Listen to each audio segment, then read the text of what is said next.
Hello everyone, I'm Lee Universe, your master geeky and nerdy, and welcome back to another episode. And today we're talking about probably one of the best superhero stories ever to be conceived, and definitely by somebody who had been in a definite uncanny circumstance.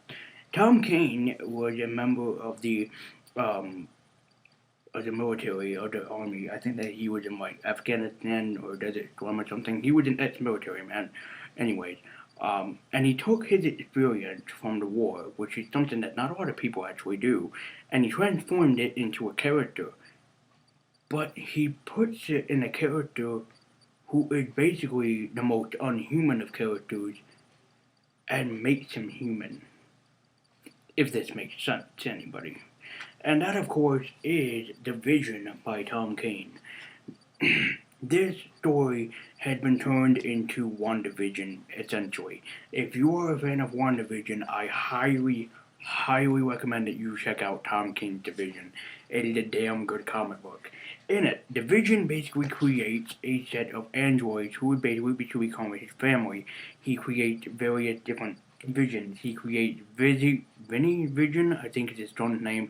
He has Viz Vision, and then you have his wife. So they're all basically this sort of humanistic family. They're all living in basically like the 1950s, 1960s, sort of East urban America. And then it takes a turn for the dark really damn quickly. And it goes to show you why Tom Kane easily is one of the best writers. And this is easy to see why this is an Eisner Award winner. In it, an old villain of the Avengers slash the villain shows up, Vision shows up, and something happened to the villain that is never that is not explained to Vision at all in this. And there's a lot of like racism and other things that happens in this, and it definitely plays on like 1950s, 1960 propaganda that would even exist still to this day, with some people with the Asian hate and whatnot thing, which is something that doesn't need to be existing in this world. Like there needs to be no racism, period, in my opinion. Um, but they set up this great villain who is in this, and then they talk about the Vision and everything, what he had done with the Avengers, how many times that he actually did save the world and everything. And it's a really great thing to actually experience. And for the first kind of like three issues, nothing really bad happens up until towards the ending.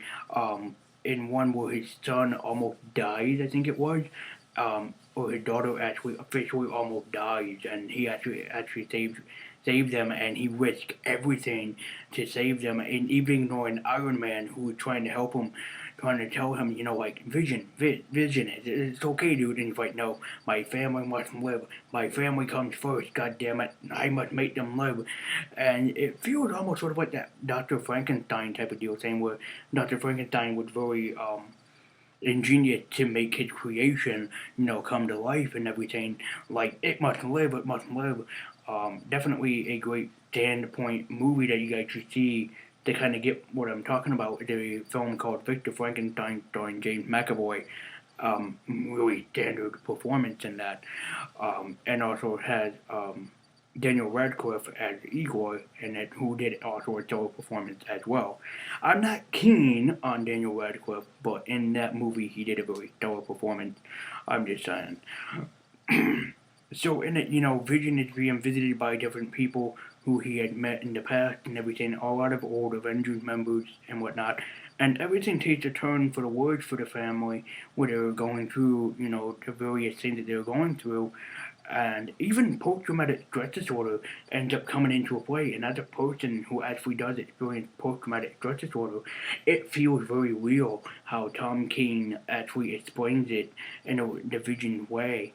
And it really does turn a point for what is essentially a really great character development, especially for Vision. I mean, a character who isn't not really played out like a human. I mean, he does. They do give him humanistic qualities later on in the Avengers run, but this is the most human I've ever seen the Vision. Period. Like this is the most iconic and human that he could ever get in this. Um, And there's also, talking about his relationship with the Scarlet Witch and how the Scarlet Witch sort of played a huge impact on him for a love interest throughout his entire life and everything. But the narrator is the person that you should really be paying attention to. The narrator is an not explained entity in this. It never explained who is telling the story. It's just basically the narrator. And the narrator knows a lot more than what he leads on to. When the series ends on the note that it did, it really becomes like, oh my god, what was going on? I had more questions than answers by the end of this, and it definitely one of the questions is, what was that liquid? What was that water? Where did that water come from? Like who gave this to Vision and everything? It's that kind of thing, and they definitely explain like who the brain patterns of his wife are built off of, which I'm not spoiling anything, but it is something that you might want to pay attention to, especially in the series. If you guys are a reader of The Champions, which is basically Marvel's answer to the Teen Titans, yes, she is a part of the Champions, Vision is. But she is also a main benefactor of this place here, and her brother have a very, kind and caring relationship, and especially somebody who is a brother, it does actually, make sense to me. Like, you have a brother who's trying to protect a sister, you have the sister who's trying to protect the brother, and you're trying to create that very, humanistic and family sort of relationship that is going on with everything.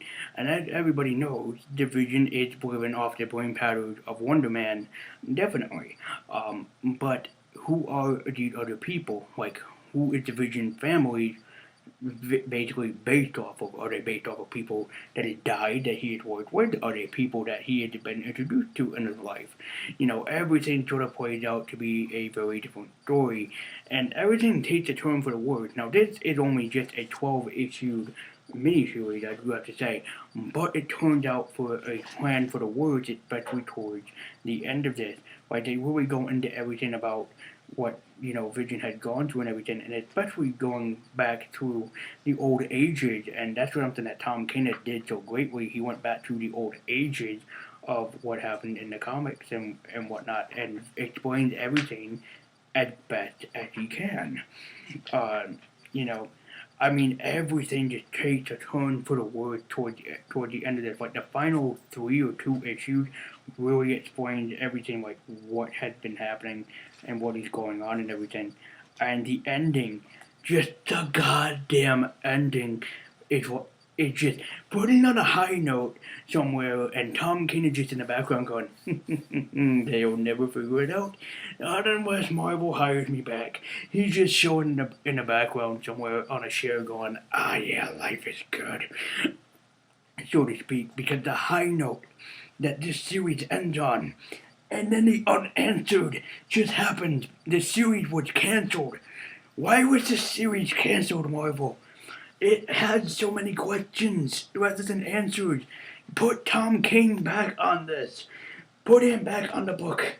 I mean, for God's sakes, you have WandaVision that came out. You can just call the second part of it like fucking WandaVision. You can make money off of this. The series ending, just the ending of it. I don't want to spoil anything, but just the goddamn ending that they just put onto the series. It's just like, why? Why? But it does have some great artwork. I can definitely say all the series have like a washed out paint sort of way by Gabriel Hernandez Walter, who actually does a very great job and actually becomes one of my favorite comic artists working on this series. I know that a lot of people have already talked about this. I know that there's been a lot of people who reviewed this series in the past, and I've never gotten around to it because this series came out in like what 2014, 15, something like that. 17, 18, I forget when the series came out. But is it still a damn good series? Hell yes. If you are a fan of WandaVision, you guys should seriously consider checking out Division by Tom King. It is definitely basically.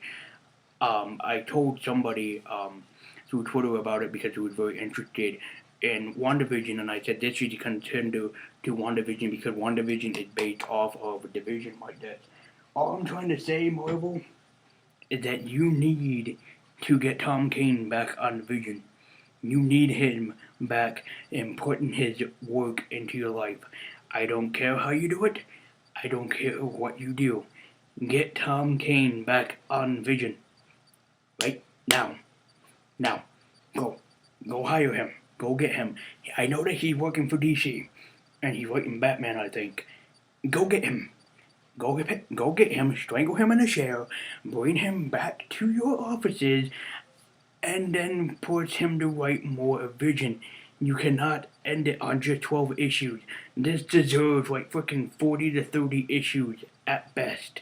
This should not have been a short miniseries like you guys have had it. Why did you cancel such a series that was so damn good, man? God, there are so many reasons why this comic rules, and I could go into detail about them.